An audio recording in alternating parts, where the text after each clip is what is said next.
Hi people, welcome back. Today we are going to study integers, and today what we are going to do is that we are going to understand multiplication and division of integers. Okay, so let's quickly go to the previous video and see the recap. In the previous video we have already done integers, quick recall on number lines and how integers move on the number line with respect to positive and negative integers. What are the properties of addition and subtraction? uh, you know Closure, commutative, associative, what is an additive, identity, and then we also solved some problems. In today's video we are going to focus on multiplication and division. So just look at these processes, look at these mathematical operations as the exact opposite of each other. How addition is the opposite of subtraction, similarly multiplication is the opposite of division. So today we will learn about multiplication of integers, and we will understand how does multiplication of integers work, especially across positive and negative integers. When there is multiplication of two negative integers, what happens, and then what happens when there is a product of three or more negative integers. We will once again run through all the concepts. I will help you understand what is the construction of this instead of giving you a formula. Formula is good once you study the concept, learn the concept. Okay, so always be concept driven in mathematics.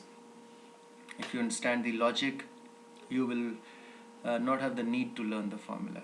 Then we'll talk about properties under multiplication. These are all properties we have learned before. So we'll talk about closure property, commutative, associative, and distributive over either addition or subtraction. And then we will learn division. If you've learned multiplication and all of it in detail, division is just going to be a walk in the park.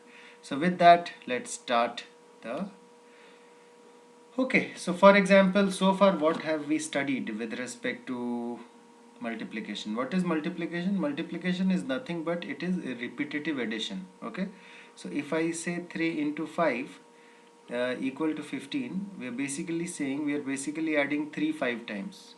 Okay, so we are doing 3 plus 3 plus 3 plus 3, right? And it is equal to 15, or we are adding 5 3 times, so we are doing 5 plus 5 plus 5. So that's the meaning of multiplication. Similarly, the meaning of multiplication is not going to change even if it is integers, where one integer is positive and the other integer is negative. It doesn't change. For example, let's consider this example which you can see here, 3 into minus 5, where minus 5 is a negative integer and 3 is a positive integer. Okay, so basically what we are going to do is eventually we are going to this means that we are going to add minus 5 3 times, right? So let's do that. This is minus 5, right? 0 to this is minus 5. So this is one addition, then again we add minus 5 to this. This is second addition, then again we add minus 5 to this. And this is the third addition. In the previous video we have discussed that when we are adding a negative integer, it basically means that we are further reducing the value of it, right? So and that's exactly what we are doing here. So we basically are adding minus 5, then another minus 5, then another minus 5, which comes out to be minus 15. Let's look at it another way. We can also see that minus 3 into 5, which will eventually mean is that we are going to add minus 3 5 times. So once again you will see that minus 3, once you do minus 3, then minus 6, then minus 9, then minus 12, and then minus 15 in 1 2 3 4 5 times. So we have added minus 3 5 times to get the same result, which tells us something. What does it tell us? It tells us that when I have two integers, one is positive and the other one is negative, so if I have 3 into minus 5 or I have minus 3 into plus 5, they basically are the same thing. So whenever there is a positive and a negative integer, you please understand that they are nothing but the same thing.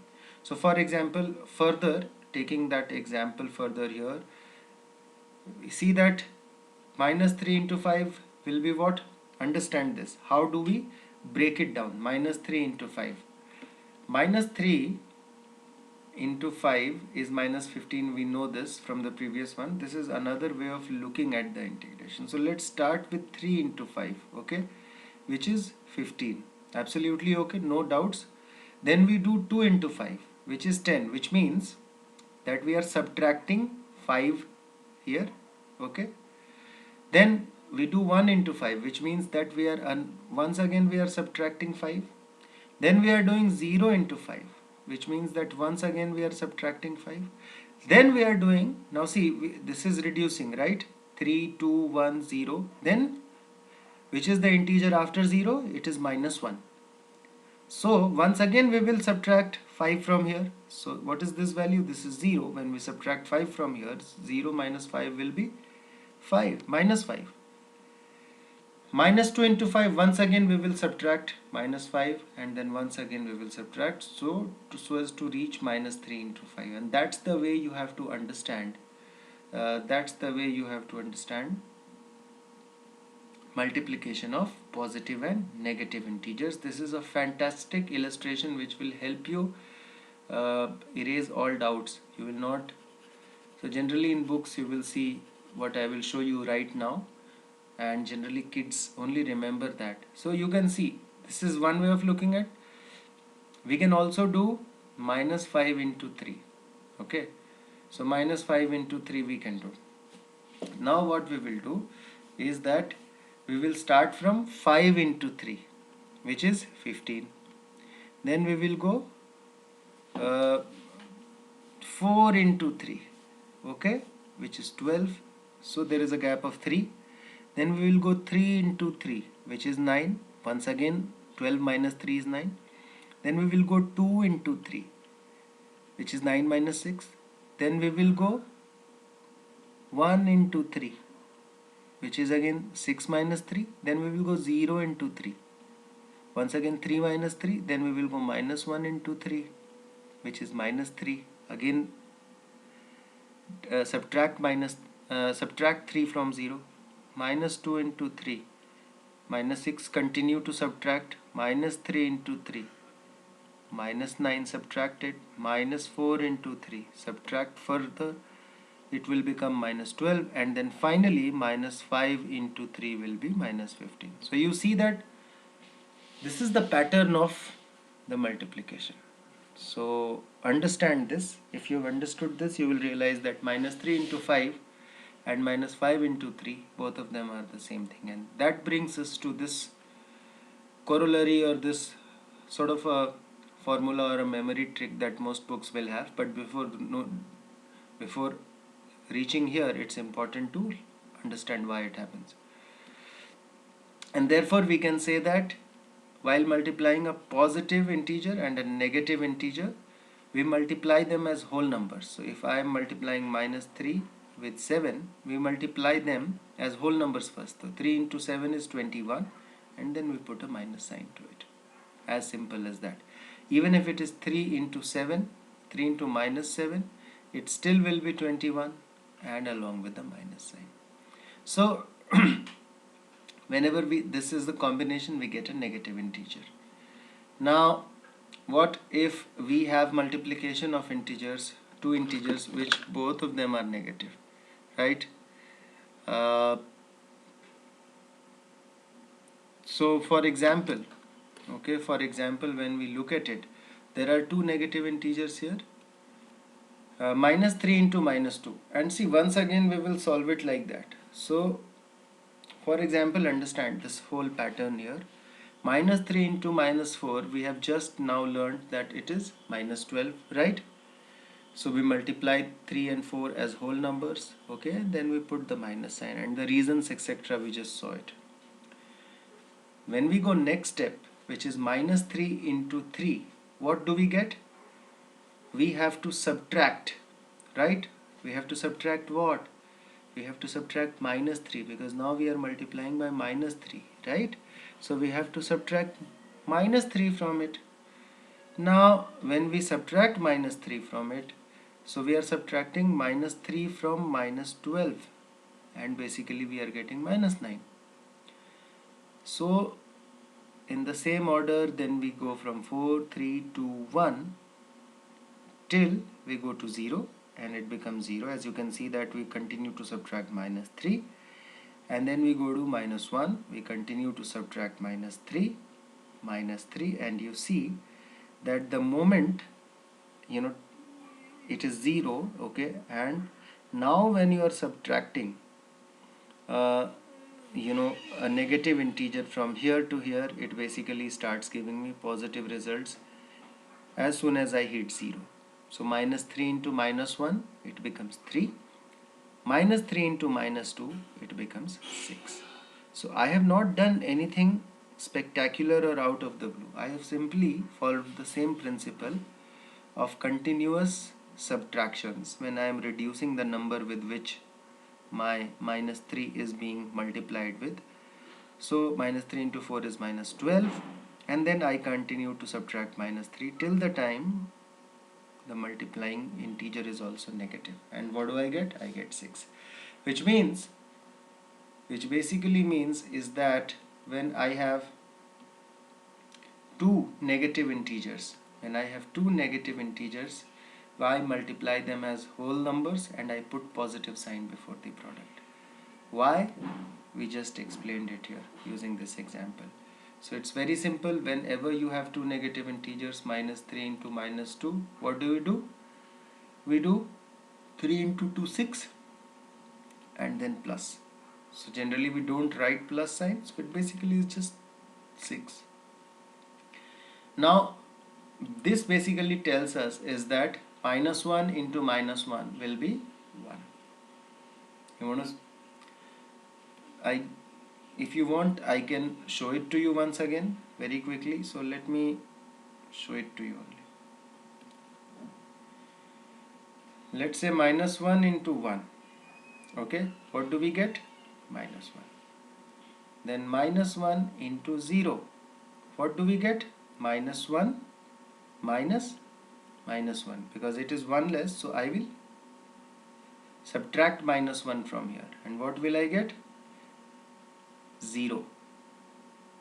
And the third step is minus 1 into minus 1, which is minus 1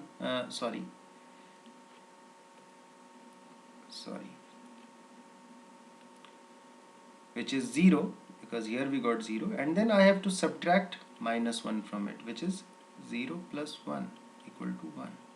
So what is minus 1 into minus 1? It is plus 1. Simple as that. Now you get it? So you can do it for any integer and you will be able to do it. And therefore, what I learn here is that minus 1 into minus 1 is plus 1. Minus 1 into minus 1 into minus 1 will be what? Now minus 1 into minus 1, that is equal to 1 into minus 1. So this is a positive integer and this is a negative integer. It becomes what? Minus 1. Now once again, when I multiply one more time minus 1, so it will become minus 1 into minus 1 equal to plus 1. So understand that whenever I have two negative integers, a pair of two negative integers, they basically will become positive. And if I have a single negative integer, then positive into negative will become negative. And if this is a positive integer, the singled out integer, if it is a positive integer, positive into positive will become positive.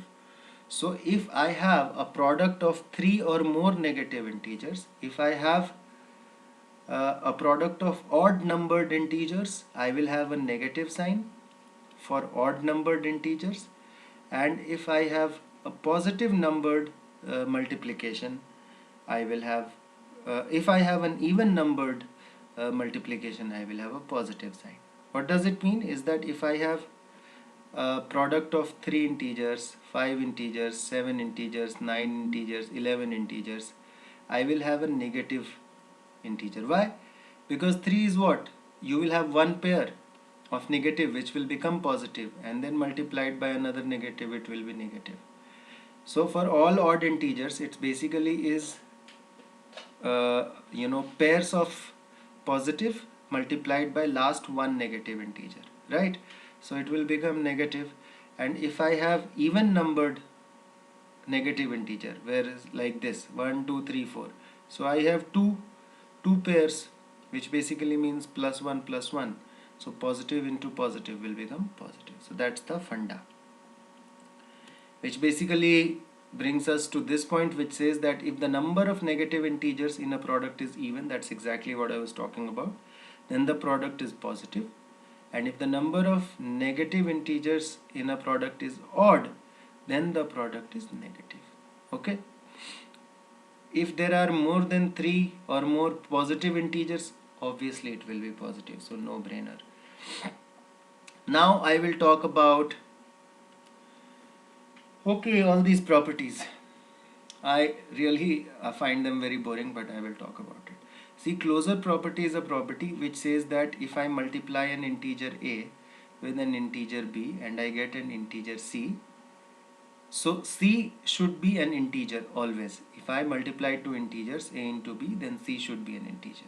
If it is happening, it is a closure on integers, that I multiply an integer to another integer and the outcome will always be an integer, which is correct. So when I multiply two integers, either both can be positive, so let's say 2 into 3, which is 6, so I will get a positive integer. One can be negative, so I will get a negative integer. Both can be negative, I will get a positive integer. And now this is another combination which means one of them is negative, so once again I get a negative integer. So it is evident that integer has closure property and on multiplication, which means that if I multiply two integers, I will always get an integer. Cool. Commutative property, it means that when I multiply two integers a into b, it also is equal to b into a, which is absolutely true. It does not matter which form or which way the integers are multiplied. And I think this is something that we learned here, right? We learned here when we did minus 3 into 5 and we did minus 5 into 3, both ways we got minus 15 and minus 15 as answers. So it is commutative. Okay, it is commutative, which means the sequence in which we do multiplication, it does not matter. Associative, once again, a into b into c equal to a into b into c is equal to a into b into c.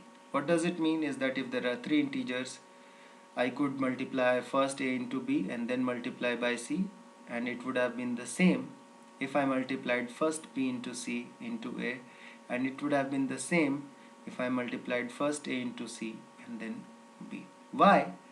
Because just now we learned that it is commutative. Whenever I am doing a into b, basically I am getting one integer, which basically makes is and so it basically repeats over it, and you can just prove it.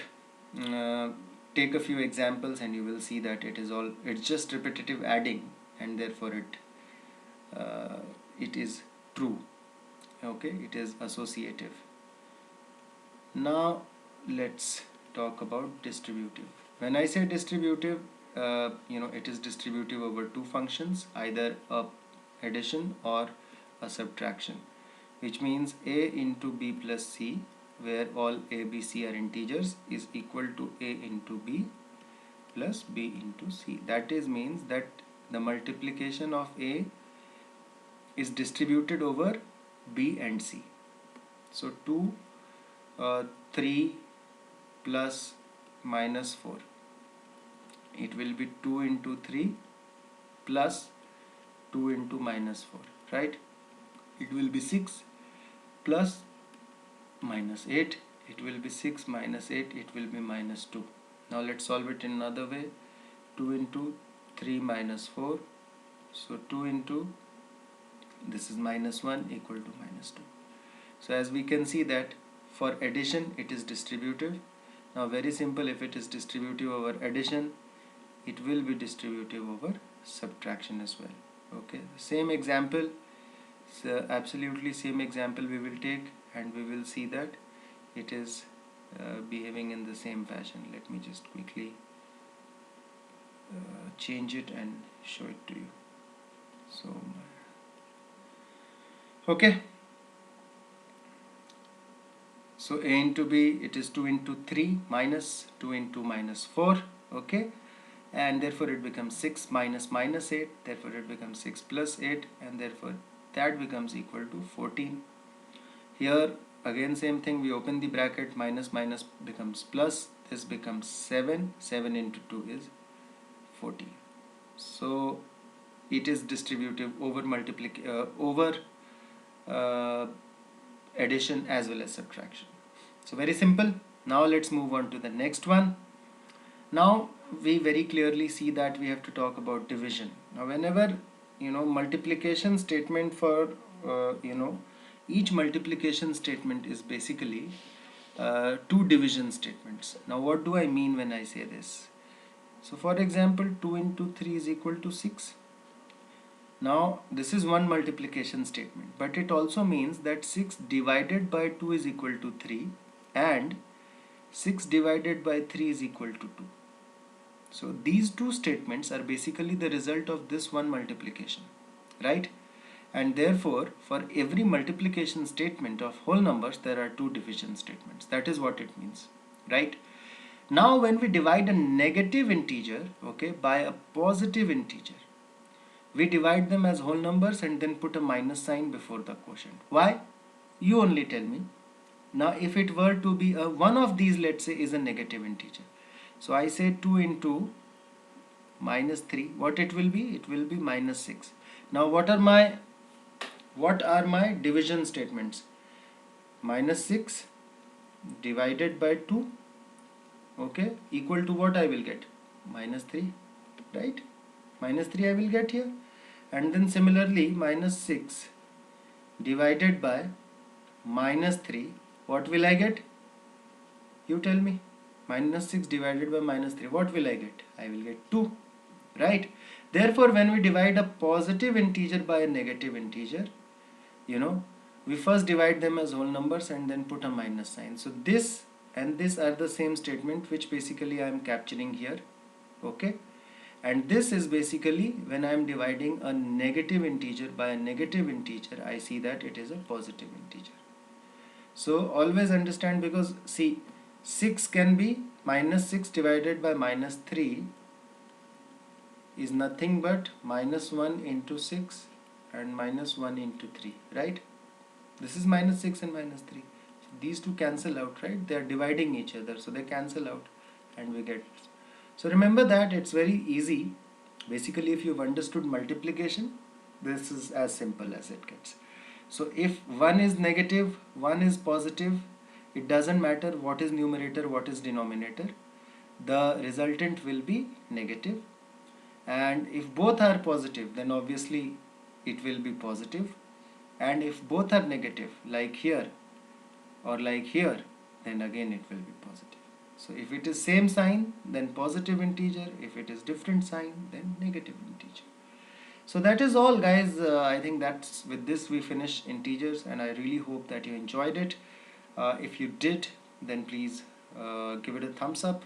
If you have any doubts or questions, you can write to me. Feel free to share it with people who you feel might be benefited from it. Thank you so much for watching.